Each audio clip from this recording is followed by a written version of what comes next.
They are both faith propositions.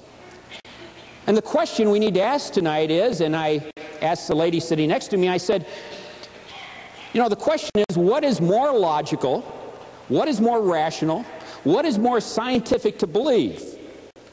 Is it more logical, rational, and scientific to believe in evolution? Or is it more logical, rational, and scientific to believe that we are a creation of God?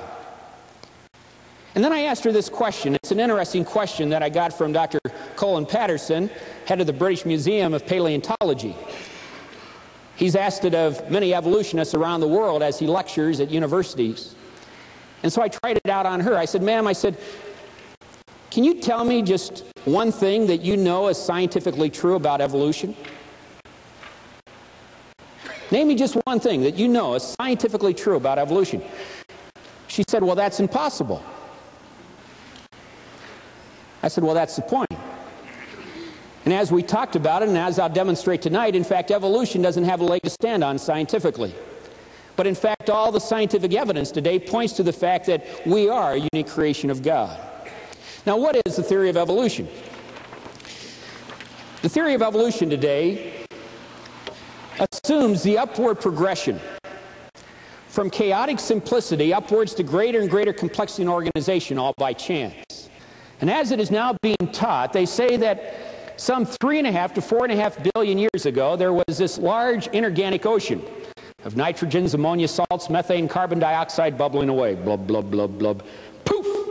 They say there arose an amino acid. Blub, blub, blub, blub. Poof! There arose another amino acid. A bunch of amino acids got together, formed peptides, polypeptides, combination of amino acids, formed protein molecules, the building blocks necessary for life. And that this non-living matter rose upwards to greater and greater complexity and organization over billions of years, finally to become living matter.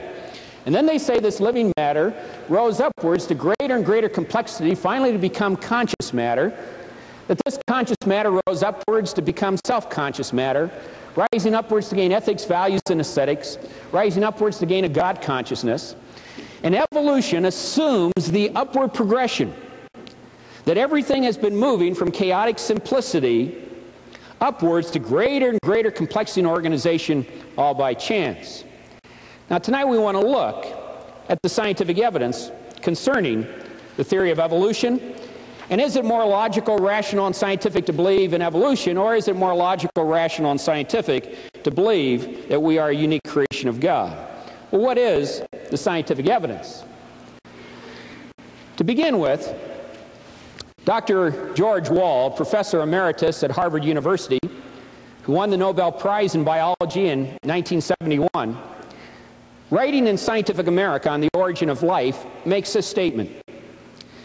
He says, when it comes to the origin of life, you today have only two possibilities as to how life arose. He says, one is spontaneous generation, the other is a supernatural creative act of God. He says there is no third possibility. Now, Dr. Wall of Harvard says that spontaneous generation, the idea that life arose from non-living matter, he says that idea was scientifically disproved 160 years ago by Louis Pasteur, Spallanzani, Reddy, and others. But he says that leads us only to one possible conclusion, that life arose as a supernatural creative act of God. But then he adds in his article, he says, I will not accept that philosophically because I do not want to believe in God. He says, therefore, I choose to believe in that which I know is scientifically impossible, spontaneous generation arising to evolution. Now, what was Dr. Wall of Harvard saying, winner of the Nobel Prize in Biology? He was simply saying this, that you tonight have only two possibilities as to the origin of life. There are not 3, 4, 5, or 100 different ideas, folks. In fact, you can only think of two possibilities. Either life arose spontaneously by chance, spontaneous generation, or it was a creative act of God. He says there is no third alternative. Now, what was spontaneous generation? Spontaneous generation was the idea held by many people all the way back to the time of the Greeks who taught it, that life generated from non-living matter. Now, people got this idea, for example, and Dr. Wall in his article uses these illustrations. He says people would observe, for example, that if you put a piece of meat out in the sun and you let it rot and putrefy and decay, people observed that over a period of time that decaying meat would spontaneously, poof, generate maggots which would turn into flies. People also observed, for example, that if you put rags and cheese in the corner of a house, that over a period of time those rags and cheese would spontaneously, poof, produce mice. People also discovered that if you had a stagnant pool of water, they would observe that over a period of time that stagnant pool of water would spontaneously generate wrigglers turn into mosquitoes or tadpoles turn into frogs.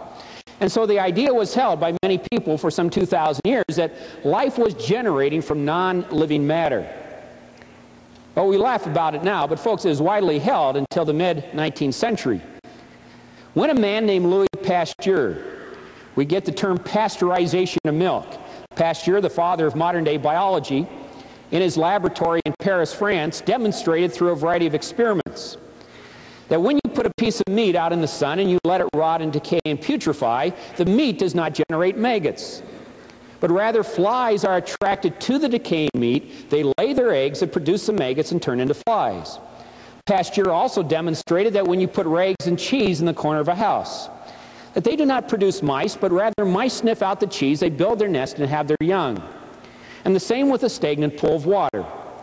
It became 150 years ago a basic axiom of biology, number one, as you see on the screen, that life only arises from life. It does not come from non-living matter. This is known in biology today as the law of biogenesis, that life only arises from life. It is scientifically impossible to get life from non-living matter. Now, we have a lot of students here tonight, and when you begin to have evolution taught in high school or college, I want to teach you tonight some basic things you need to ask your professors. Number one, you need to ask, Professor, how do you get life from non-living matter when it is scientifically impossible? The law of biogenesis, life only comes from life. Well, the standard answer that you will hear from evolutionists is they say, well, you must assume by faith that somehow, contrary to the laws of science, it occurred. And you as a student must say, but Professor, I'm not interested in your faith. What is the scientific evidence? What is more logical, rational, and scientific to believe? Is it more logical, rational, and scientific to believe that life comes from non-living matter? Or that it was created supernaturally by a living God? What is the scientific evidence? Secondly, I like to raise the issue concerning the basic laws of probability. I mentioned, for example, Sunday, it's interesting what Sir Fred Hoyle, speaking recently before the British Academy of Science in London, shook up a lot of people. You may have read his statements. They were published in all the magazines. Sir Fred Hoyle, one of the leading astronomers and mathematicians in our world today, founder of the steady-state theory in astrophysics, speaking before his colleagues, he said, let's be intellectually honest. He said, as scientists, we all know that the probability of life arising by chance, he said, is the same probability as throwing a 6 on a dice 5 million consecutive times. Try that sometime. But then he went on to add, he said, let's be intellectually honest.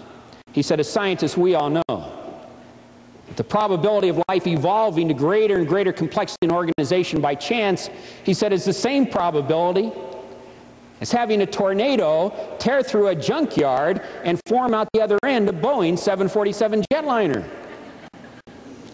You know, random impersonal chance, folks, does not produce complexity and organization, only greater chaos. There are a lot of things we could illustrate in this regard. Take, for example, biochemistry. If you've ever studied biology, you know that every living cell, no matter how simple, every cell in plants, in animals, in human beings, has what is called a complex enzymatic protein metabolic motor. Or simply put, every living cell, no matter how simple, has the ability to extract energy from its environment in order to supply energy for the reproduction of that cell and for other cell needs. Now, for a